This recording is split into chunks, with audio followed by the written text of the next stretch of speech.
আমরা এই মুহূর্তে দাঁড়িয়ে আছি চট্টগ্রামের একটি ক্যান্সার হসপিটালে এবং আমার পিছনে যাকে দেখতে পাচ্ছেন উনি হচ্ছেন আমাদের চিন্ময় কৃষ্ণ দাস ব্রহ্মচারীর প্রভুর মমতাময়ী মাতা।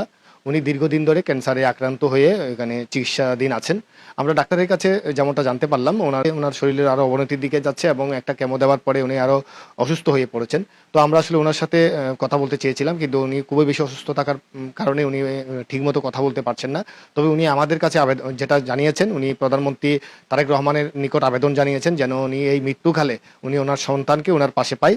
ওনার যে শারীরিক অবনতি, সেই অবনতিতে উনি আসলে বুঝতে পারছেন না উনি কতদিন বেঁচে থাকবেন। আমরা ওনার কাছে তারপরে আমরা যেটা জানতে পেরেছি, উনি চাচ্ছে উনার মৃত্যুর আগ পর্যন্ত আগে যাতে উনি ওনার সন্তানকে দেখে যেতে পারে, এমনটাই উনি আমাদের কাছে আবেদন জানিয়েছেন। আপনারা জানেন গত 25শে নভেম্বর 2024 সালে রাষ্ট্রদ্রোহের মতো মিথ্যে একটি মামলায় চিন্ময় কৃষ্ণ দাস ব্রহ্মচারীকে গ্রেপ্তার করা হয়। এরপরে একাধিক মামলায় ওনার নামে এজাহার করা হয় এবং উনি কারাবাসে থাকার পরেও ওনার বিরুদ্ধে অনেকগুলো মিথ্যে মামলা করা হয়েছে।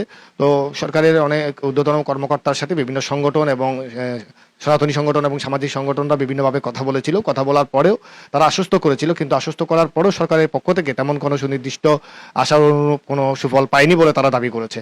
তো তারা যেটা জানতে চেয়েছিল যে উনি কবে মুক্তি পাচ্ছেন এবং এই মিথ্যে মামলা থেকে কখন ওনাকে মুক্তি দেওয়া হচ্ছে, এমনটাই জানতে চেয়েছেন আমাদের কাছে সনাতনী সম্প্রদায়ের অনেক অনেক কেউ কেউ।